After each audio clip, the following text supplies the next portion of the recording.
Hello दोस्तों, कैसे हो? सारे सारे होप सो सारे ठीक हो। स्वागत है एक बार फिर से आपका हमारे यूट्यूब चैनल पर। तो भाई, जैसे कि आप सबको पता है, आज हमारा डे 10 रहने वाला है।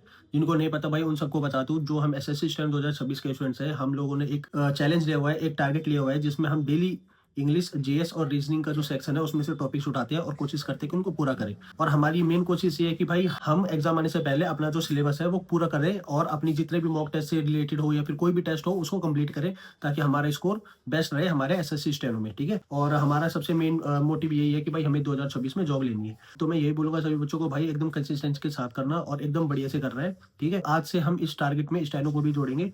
ठीक है, मतलब एक एक घंटा या दो दो घंटा हम स्टैनो को भी जरूर देंगे, क्योंकि भाई देखो, जितना इंपॉर्टेंट सीबीटी है उतना इंपॉर्टेंट हमारा स्किल भी होता है। ठीक है, तो आपने सीबीटी के साथ साथ आपने स्किल पर भी फोकस करना है। ठीक है, और स्टेनो के बारे में एक चीज और बोलना चाहूंगा, जो भी हमारे स्टूडेंट्स हैं स्टेनो की तैयारी कर रहे हैं, जिनकी जो अभी बिगिनर्स है स्किल में, तो उन सबको बोलूंगा भाई, सबसे पहले आप लोग पेंसिल यूज करना। जब आप स्ट्रोक्स बनाने सीख जाओ और या फिर केसी पे आ जाओ और आपकी जो स्पीड है वो 70 से 80 के बीच हो जाती है, उसके बाद आप पेन यूज कर सकते हो।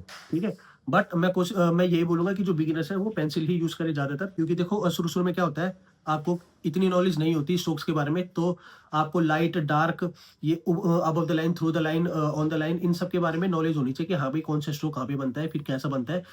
पूरी फ्रियोजोग्राफी, ग्रामलेस जितना भी होता है वो सब याद होनी चाहिए आपको, तब जाके आप एक बेटर स्टेनो स्टूडेंट्स बन सकते हो। ठीक है, तो मैं यही बोलूंगा, सभी बच्चों को एकदम कंसिस्टेंसी के साथ करना और एकदम मोटिवेटेड रहना हमेशा। ये नहीं कि 4 दिन कर दिया, 4 दिन टारगेट को फॉलो किया, 5वें दिन बोर हो गए और कह रहे हो कि यार अब मन नहीं कर रहा।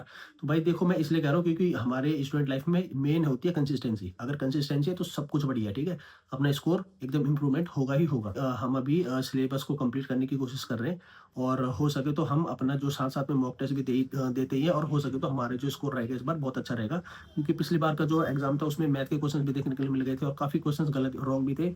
तो जिसकी वजह से हमारा जो स्कोर था वो थोड़ा कम हो गया था। ठीक है, तो इस बार कोशिश करेंगे कि हम एकदम बेस्ट दे अपना एग्जाम में। ठीक है, तो बिना देरी करे आज का टारगेट शुरू करते।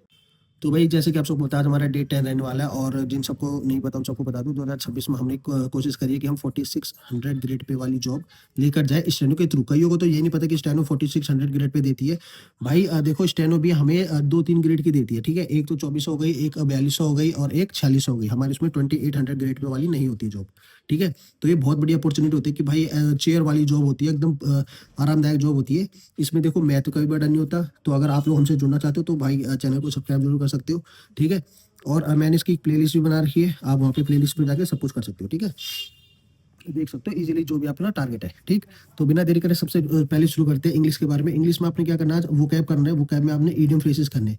ठीक, ईडियम फ्रेजेस या तो आप ब्लैक बुक से कर सकते हो, ठीक है, या तो आप यूट्यूब से जाके रानी मैम से पढ़ सकते हो। जिसके पास जो भी चीजें हैं आप उसी से कर सकते हो। ठीक है, मैंने अगर बोला कि यूट्यूब से, तो इसका मतलब ये नहीं कि आपको यूट्यूब ही करना है। मैं बस ये बताऊँ, ईडियम फ्रेजेस करना है तो आपको कहीं से भी करने हैं, 25+। ठीक है, चाहे हमारी सिनोनिम हो, चाहे हमारे ईडियम फ्रेजेस हो, जब भी करो 25+ ही करना।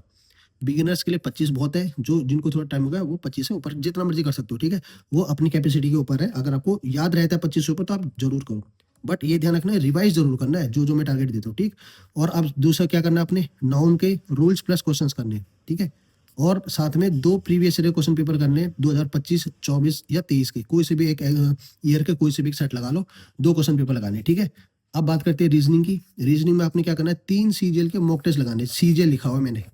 ठीक है, इस बार मैंने स्टेनो नहीं लिखा हुआ। ठीक, तो इस बार सीजीएल के मॉक टेस्ट लगाने। क्यों? क्योंकि ये थोड़ा सा एडवांस लेवल का होता है। ठीक, और मैं ये बोलूंगा कि भाई देखो, हमने सिर्फ मीडियम चीजें नहीं पढ़नी, थोड़ी एडवांस लेवल की चीजें पढ़ेंगे तभी हमारा स्कोर बेटर होगा। ठीक है, और एक चीज और, रीजनिंग जब भी लगाते हो तो अपना टाइम सेट किया करो, कि जैसे अभी सीजन में 25 क्वेश्चन होते हैं तो आपने आधे घंटे के अंदर अंदर खत्म करने हैं, बल्कि उससे पहले हो जाने चाहिए। 20 मिनट में आपके सारे 25 क्वेश्चन हो जाने चाहिए। ठीक है, बहुत होता है 25 मिनट बहुत होते हैं, सॉरी 20 मिनट बहुत होते हैं। ठीक है, तो इसमें 3 मॉक टेस्ट लगाने हैं आपने सीजीएल के। अब जीएस की बात करते हैं। जीएस में आपने क्या करना है, क्रॉप्स इन इंडिया, खरीफ राबी, ये जो भी होता है उन सबको अच्छे से पढ़ना है। इससे भी क्वेश्चन बनते हैं, इसलिए मैं इस टॉपिक को ऐड कर रखा है मैंने इसमें। ठीक है, और दूसरी चीज क्या करना है, हिस्टोरिकल मॉन्यूमेंट्स इन इंडिया, जितने भी हिस्टोरिकल मॉन्यूमेंट्स है खासकर साउथ के, उनको बहुत अच्छे से पढ़ना है, नोट डाउन करना है, और उनको जब लिख लो सारा, याद कर लो, एक बार रिवाइज जरूर करना है। ठीक है, ये भी हमारे क्वेश्चंस में पूछे जाती है, हमारे एसएससी में पूछा जाता है, इसलिए मैंने इस टॉपिक को भी ऐड कर रखा है, ठीक है। देखो भाई, जो भी मैं आपको टॉपिक देता हूँ, चाहे वो इंग्लिश का हो, रीजनिंग का हो, चाहे जीएस का हो, वो मैं एनालाइज करने के बाद ही देता हूँ, जो हमारे प्रीवियस ईयर के, ठीक है। मैंने काफी अच्छे से एनालाइज किया है, उसमें से जो मोस्ट इंपॉर्टेंट टॉपिक है या फिर उससे हद से ज्यादा क्वेश्चन पूछे जाते हैं, वो टॉपिक मैंने इसमें ऐड कर रखे हैं इस सीरीज में, ठीक है। तो जो जो मैं बोलता हूँ टॉपिक, उनको 100% पढ़ना है और अच्छे से पढ़ना है, ये नहीं कि तुम टाइम पास कर रहे हो बस और कुछ नहीं। उसको पढ़ना है, उसके बाद रिवाइज जरूर करना है, ठीक है। फिर क्या करना है, रिवर्स करनी है। हमने कल परसों में करा था नॉर्थ की जो रिवर्स थी, ठीक है। इंडस रिवर हो गई या फिर हमारी जो गंगा रिवर हो गई, उन चीज के बारे में पढ़ा था। आज आपने क्या करना है, रिवर्स पढ़ना है, साउथ की रिवर्स और नॉर्थ ईस्ट की रिवर्स, ब्रह्मपुत्र हो गई, ठीक है। और हमारी साउथ की जितनी भी नदियां, उन सब के बारे में अच्छे से पढ़ना है। इनके चाहे तो आप डायग्राम के थ्रू याद करना, या फिर जो नोट्स है वो बना लो अच्छे से, ठीक है। और ये एक चीज जरूर इसमें ऐड ऑन कर देना कि हमारे बे ऑफ बंगाल में कौन सी गिरती है, इंडियन ओशन में कौन सी गिरती है, ठीक है। ये चीज काफी इंपॉर्टेंट है, इसमें क्वेश्चंस पूछे जाते हैं कि हमारे बे ऑफ बंगाल में कौन कौन सी रिवर्स गिरती है, ठीक है। और आपने साथ में आज क्या करना है, आर्टिकल्स पढ़ने हैं पॉलिटी से, इंपॉर्टेंट यूट्यूब से पढ़ लो, ठीक है। जैसे आप यूट्यूब पे जाके important articles for SSC, steno या फिर सीजीएल, सिर्फ एसएससी भी लिखोगे तो उसमें काफी सारे टीचर्स आ जाएंगे, जिनसे आपको बहुत अच्छा लगता है, फिर जिनके बारे में आप जानते हो, उन्हीं टीचर से आप पढ़ सकते हो। बस इंपॉर्टेंट आर्टिकल्स अच्छे से पढ़ने, और इन आर्टिकल्स के नोट्स जरूर बनाना भाई, ये बहुत इंपॉर्टेंट चीज है, इसमें क्वेश्चन आते ही आते हैं, ठीक है। आर्टिकल से 2 क्वेश्चन जरूर देखने के लिए मिलेंगे तुम्हें, चाहे किसी भी पेपर में हो, एसएससी के, ठीक है। तो जीएस में इतना ही। स्टेनो में क्या करना है, जिनको थोड़ा टाइम हो चुका, आप लोग प्रैक्टिस करो डेली 2 डिक्टेशन, चाहे आप केसी से करो, चाहे आप प्रोग्रेसिव करो, चाहे आप पार्लियामेंट्री लगाओ, ठीक है। मगर 2 डिक्टेशन डेली लगानी है, ठीक।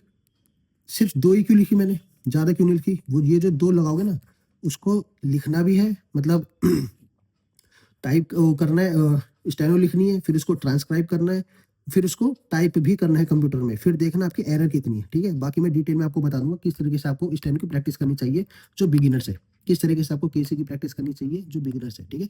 तो इस वीडियो में इतना ही। तो भाई ये आपका टारगेट था आज डे 10 का, होप सो आप लोगों को टारगेट अच्छा लगा हो। और मैं एक चीज़ बोलना चाहूँगा भाई, कमेंट में जरूर बताया करो कि किस किस बच्चे ने टारगेट पूरा किया। जैसे पहले जो मैंने 100 डेज की सीरीज चलाई, आप लोग उसमें बोलते थे कि भाई हमने टारगेट शुरू कर दिया, फिर कंप्लीट करने के बाद कंप्लीट टारगेट कंप्लीटेड ऐसे लिखते थे, तो उससे एक देखो मोटिवेशन भी मिलती है, और ऐसा लगता है कि हाँ भाई बच्चे फॉलो कर रहे हैं, कि मतलब हाँ जो हम बच्चों को पढ़ाना चाहते हैं या फिर बताना चाहते हैं, जो जो गलती हमने करी वो आप लोग ना करें, तो वो चीज़ हमें पता चलती है कि हाँ भाई आप लोग अच्छे से तैयारी कर रहे हो, ठीक है।